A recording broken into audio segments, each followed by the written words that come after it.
Thank you so much. Thank you so much, everybody. I sincerely appreciate everyone joining us today. It's another wonderful day. Um, my name is Adenike Adishino. I am a mom of three beautiful boys. Um, and also, I'm an educator and a businesswoman. And I'm also the founder of Able Autism, Autism Black Lives Enablement, located in Ottawa.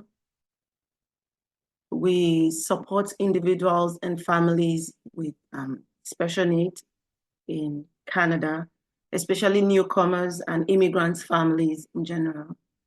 You know, my journey actually made me start this organization. The organization actually started last year. So I have a 17-year-old boy with autism. He's online right now with us. His name is Mobolo Agadishino. So so my journey actually made me start the organization to support immigrants' family. People of our skin color doesn't want others to know they have children on the spectrum. They still, even in this civilized country, they still keep these children at home. They don't want to talk about it. They don't want people to know about their journey. So that was actually what made me start the organization. I want people to know that behind every, I don't like using the word disability. Behind every disability, there is always an ability. All right. Education might not be for my son, but whatever path he chooses in life, I'm ready to support and help him achieve his goals in life, you know. And yeah, so that I'm just trying to like allow I've some people. been audio issues. I had to join via my phone. I hope you can hear me okay. Yes, we can hear you. Yes, we can hear you. So, as I was saying, so that was a little okay. For able autism, we support families, we support individuals with autism. We organize it. We organize workshops. The first in-person event we did last year, we had over 150 people that attended, and you know it was fun. We support mothers as especially. We we organize meet and greet. We organize uh,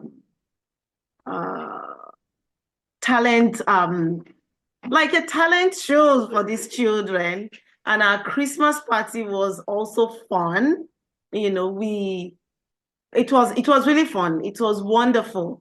You know, we had some of our city councilors that attended. They were so happy that Black community are doing something excellent. You know, so that is a little thing about Able Autism. So back to today's event. We have two incredible mothers online this afternoon. One that I've always like follow our page. I don't really comment, but you actually inspire me, Tola. I don't know how you do it, but each time I watch your page, I just said, okay, Nika, you just have to keep going. You just have to keep pushing. Don't stop, right? And most of the mothers, we have a group of moms on WhatsApp. We call ourselves Supermom. We just started another one in Nigeria last week. We call ourselves Supermom. And when they see me, they're like, you're always laughing. You're always, helping your child. Unknown to them that I have, mentors that doesn't even know who Nikki Adeshino is. But, for someone like Tola to have done what she's doing, I tell myself every time, you cannot give up on this boy. Autism doesn't come with a manual. It comes with a mom that never gives up. So it's actually a privilege to have Tola on board this afternoon. And tonight in London, Nigeria, yes, Tola is in UK. So thank you so much, Tola. And I also want to say a very big thank you to Bobo. I want to say a very big thank you to him. Thank you so much, sir, for being a pillar to Tola and to Kevin and to the siblings as well. And we also have another incredible mom with us right now. She's from Ghana. She has a child with CP, cerebral palsy. And also we have a wonderful, my partner, my friend, my sister, Dr. Comfort Walker. She's in the United States of America. She's a special education teacher. And I know that we have a lot and lot of our super moms on board right now as well. So I don't know if Esther is here right now. Esther, do you mind reading the bios we have of our speakers?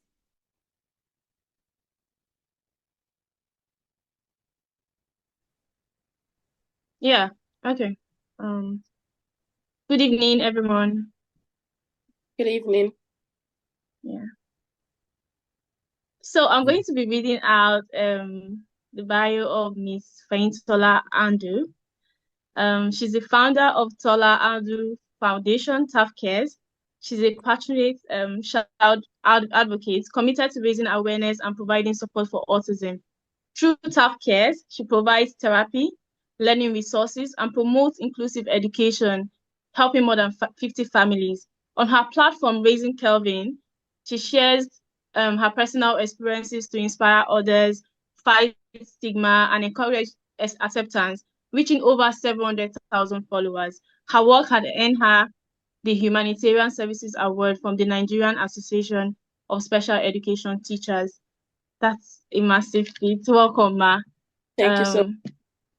Yeah, so I will be sharing Dr. Comfort Walker is a teacher of students with disability. She's the CEO of and founder of Disability Awareness Teacher Support Service, a non-profit organization that creates a virtual and in-person platform for supporting parents, teachers, and caretakers, teams, organizations, and schools working with students with disabilities in the local and global communities. She has a doctorate in education, specializing in international education from North Central University. She has a master's in special education with specialization in low incidence disabilities from King University, bachelor's in special education and elementary cases from King University, associate in education from Essex Community College. That's a massive feat. Welcome, Dr. Comfort Walker, and we're happy to have you here. I'll be sharing the bio of Mrs. Hannah Awadzi. She's a communication professional and a practicing journalist. She's currently the online editor at the Ghana News Agency. Hannah is also the executive director of an advocacy program called the Special Mothers Project. The Special Mothers Project advocates and creates awareness about cerebral palsy issues and issues affecting family raising children with special needs. Hannah's interests include contributing to policy discussions to enhance policy formulation with regards to children with cerebral palsy and other special needs. Hannah has made significant contributions to important laws such as the Disability Act and the Early Childhood Care and Development Policy and the Labor Act. Mrs. Awadzi is also a registered psychologist assistant with the Ghana counseling families, especially mothers nurturing children with cerebral palsy and other disability. Mrs. Awadzi is married with 3 children. Her first child, a girl, lives with cerebral palsy. She's an author of 2 books, The Unexpected, which chronicles a part of her journey with her child with cerebral palsy, and Near Divorce, a masterpiece family life book.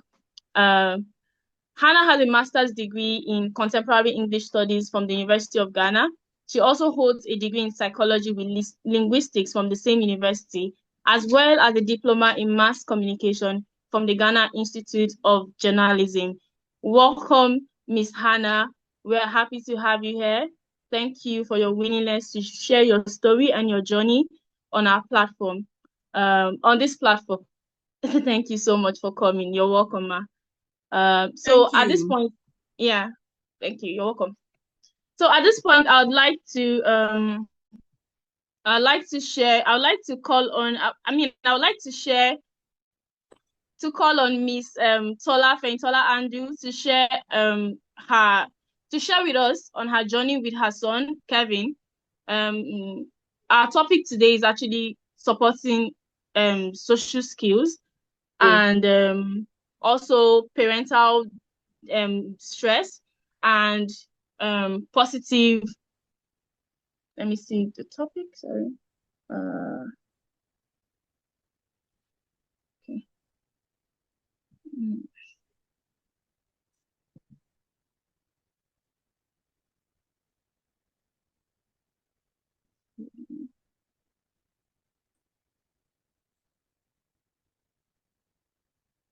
Did you want me to get started?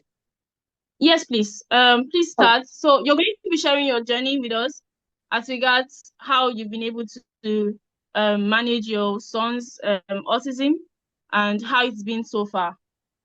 Thank All you. right. So just start. Thank you. Can you all hear me okay? Yeah? All right. So good evening. Well, I'm in the UK, so I hear it's the afternoon where you are. But good evening, good afternoon, good morning, wherever you're listening from. By way of introduction, my name is Tola Andu. I am a wife, mom of 3.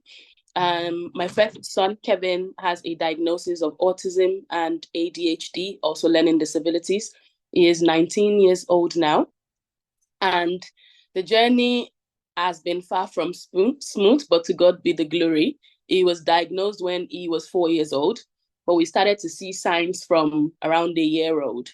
So after he turned 1, up until 1, he was meeting his milestones. But after the age of 1, we noticed a bit of a regression in his development. So he wasn't progressing at the rate he was when he was a toddler.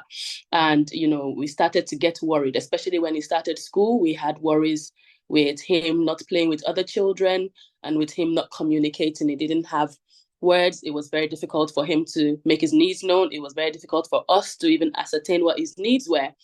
And that was what prompted us to go for an assessment for him. When he was 3, he was diagnosed with global developmental delay.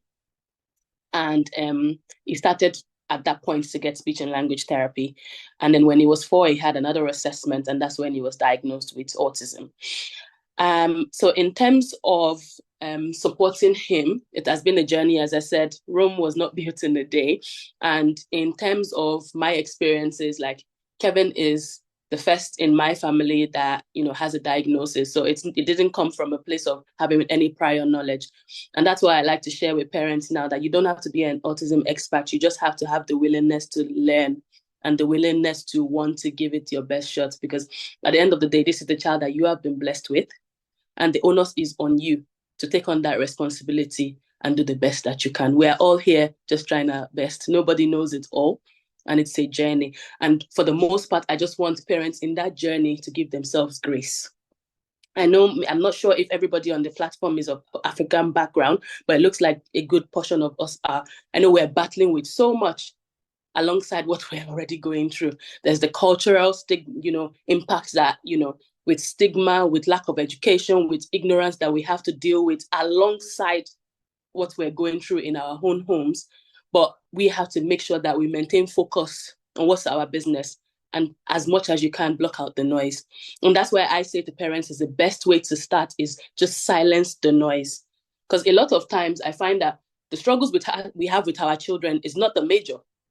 Sometimes it's all the outside forces that get in the way of us focusing. This is the child that you've been blessed with. The love is unconditional.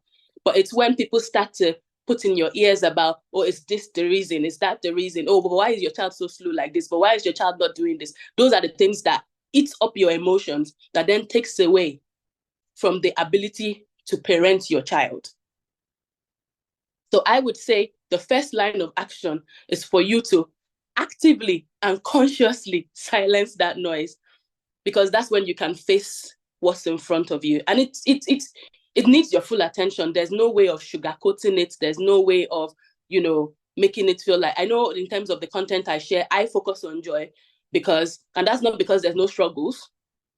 There's not at all because there's no struggles. It's just because you have to be intentional about joy, because that's what's going to keep you going on the days when you are really struggling.